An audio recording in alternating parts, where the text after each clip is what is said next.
রহমানের নেতৃত্ব যদি না থাকতো এই 24-এর গণঅভ্যুত্থানে কোনোদিন খুনি হাসিনার পতন হতো না। সেই এক পর্যায়ে কিন্তু তারা কিন্তু বলছে যে আমরা কিন্তু এই আন্দোলনের সাথে নাই।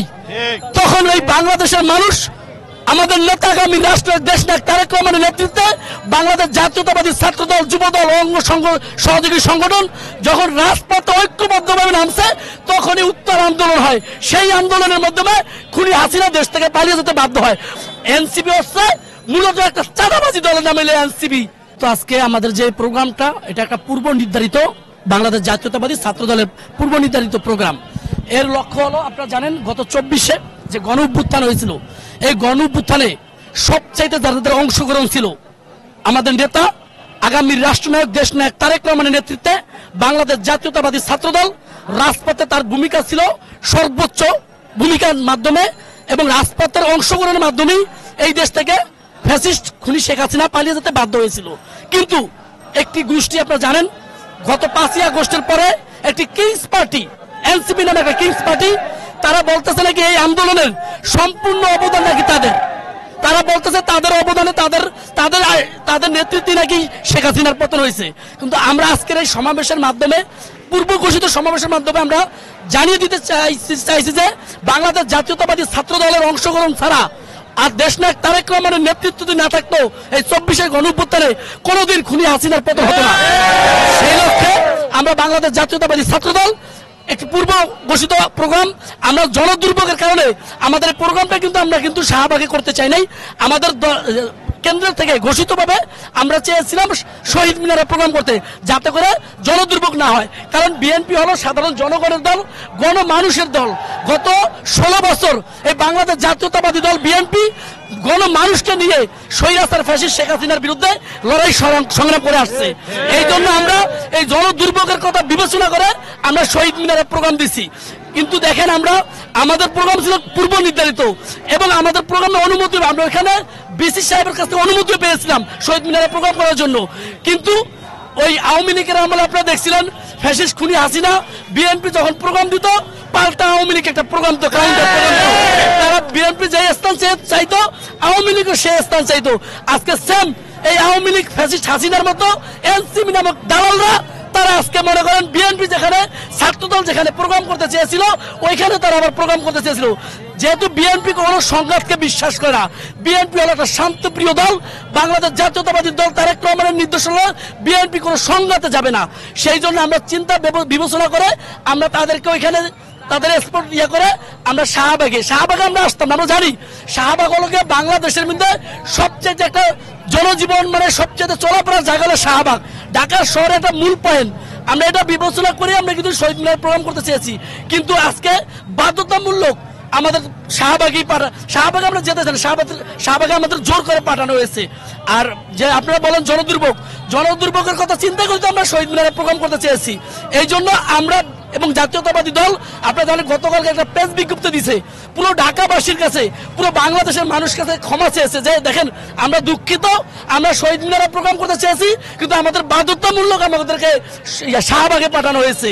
কারণ বিএনপি সব সময় জনগণকে নিয়ে রাজনীতি করে, জনগণের দুর্ভোগ বিএনপি কখনো সহ্য করে না। আমি আপনাদেরকে একটি কথা বলতে চাই, এনসিপি বলেন যাই বলেন এই যে গণ অভ্যুত্থানটা যে হয়েছিল 24-এ এই গণ অভ্যুত্থানের সবচেয়ে বড় আপনি এই যে তারা বলে যে তাদের ক্রেডিট নিতে চায় যে এই গণ অভ্যুত্থান নাকি তাদের, আপনারা কিন্তু জানেন এই আন্দোলনের যখন উত্তর আন্দোলন হয় এক পর্যায়ে কিন্তু তারা কিন্তু বলছে যে আমরা কিন্তু এই আন্দোলনের সাথে নাই। তখন এই বাংলাদেশের মানুষ আমাদের নেতাগামী রাষ্ট্রের দেশনায়ক তারেক রহমানের নেতৃত্বে বাংলাদেশ জাতীয়তাবাদী ছাত্রদল, যুবদল, অঙ্গ সহযোগী সংগঠন যখন রাজপথে ঐক্যবদ্ধভাবে নামছে তখনই উত্তর আন্দোলন হয়। সেই আন্দোলনের মাধ্যমে খুনি হাসিনা দেশ থেকে পালিয়ে যেতে বাধ্য হয়। অতএব আজকের এই সমাবেশ দেখেন বাংলাদেশের ইতিহাসের সর্বকালের সর্ববৃহত্তম ছাত্র সমাবেশ হলো আজকে। আর ছাত্রদল হলো এশিয়া মহাদেশের সর্ববৃহত্তম দল বাংলাদেশ জাতীয়তাবাদী ছাত্রদল। অতএব ছাত্রদলের আজকের এই সমাবেশের মাধ্যমে প্রমাণ হবে আসলে সত্যিকার অর্থে কাদের অবদান ছিল। আজকে তারা শুধু গলাবাজি করে, গোপালগঞ্জের যে নাটকীয় কাহিনী করে সব নাটক, তারা একটা সিনেমার নাটক করতেছে। হাসিনা যেমন নাটক করতো এই এনসিপি সেম এক ক্যাটাগরিতে একটা নাটক মঞ্চ তৈরি করছে। কারণ তাদের তো আজকে কোনো এই দেশে অবদান দেখে না। এতদিন বিএনপির নামে চাঁদাবাজের গল্প শুরু করছে, বিএনপির এখন পর্যন্ত দৃশ্যমান একটা চাঁদাবাজের তৈরি প্রমাণ দেখাইতে পারে নাই। অথচ তারা যে চাঁদাবাজ, তারা যে চাঁদাবাজি করছে লক্ষ লক্ষ কোটি কোটি টাকা এই 5ই আগস্টের পর চাঁদাবাজি করছে, সেটার প্রমাণ আপনারা দেখছেন অবশ্যই। ওই যে সাবেক এমপির বাসায় যায় মনে করেন যে চাঁদা চাইছে, এনসিপি হচ্ছে মূলত একটা চাঁদাবাজি দলের নামে এনসিপি। অতএব এই দলের চাঁদাবাজির বিরুদ্ধে আমরা ইনশাল্লাহ ঐক্যবদ্ধ আছি দেশ নায়ক তারেক রহমানের নেতৃত্বে। আর এরা হলো স্বৈরাচার দোষরদের পূর্ণ প্রতিষ্ঠিত করার জন্য এই এনসিপি। আজকে দেখেন দেশীয় বিদেশি বাংলাদেশে যে ষড়যন্ত্র চলতেছে, এই ষড়যন্ত্র থেকে আমাদের উপায় এবং মুক্তির একটাই লক্ষণ, অতি শীঘ্রই অতি দ্রুত বাংলাদেশে একটি নির্বাচন দেওয়া দরকার। নির্বাচিত সরকার ছাড়া একটি দেশের রাষ্ট্র কাঠামো থেকে শুরু করে উন্নয়ন থেকে শুরু করে সবকিছু ধ্বংস হয়ে যায়। আপনারা জানেন আজকে পুরো একটা বছর হয়েছিল, 1 বছর পার হয়েছে, খুনি হাসিনার পতন হয়েছে। 1 বছর তারা শুরু থেকে বলছে সংস্কার করবো, এই করবো সেই করবো, কিচ্ছু না, গোড়ার ডিমও হয় নাই, কিচ্ছু হয় নাই। শুধু একমাত্র তাদের ব্যাংক ব্যালেন্স হয়েছে, লক্ষ লক্ষ কোটি কোটি টাকা তারা আজকে দুর্নীতি করছে বাংলাদেশ থেকে। কোন দৃশ্যমান একটা পদক্ষেপ তারা বাস্তবায়ন করে, তারা যে পদক্ষেপের কথা বলছিল যে আমরা এটা করবো, সংস্কার করবো, কোনো কিছু নাই। তাই আমরা বলতেছি এই ধরনের প্যারালাইসিস গভর্নমেন্ট দ্বারা কোনো সংস্কারের সম্ভব না। সংস্কার করতে হলে একটা নির্বাচিত সরকার লাগে। আজকে বাংলাদেশের মানুষ 16 বছর ভোট দিতে পারে নাই, 16 বছরের আক্ষেপ সারা বাংলাদেশের মানুষের। এই জন্য আমরা চাই অতি শীঘ্রই একটি জাতীয় নির্বাচন দেওয়া।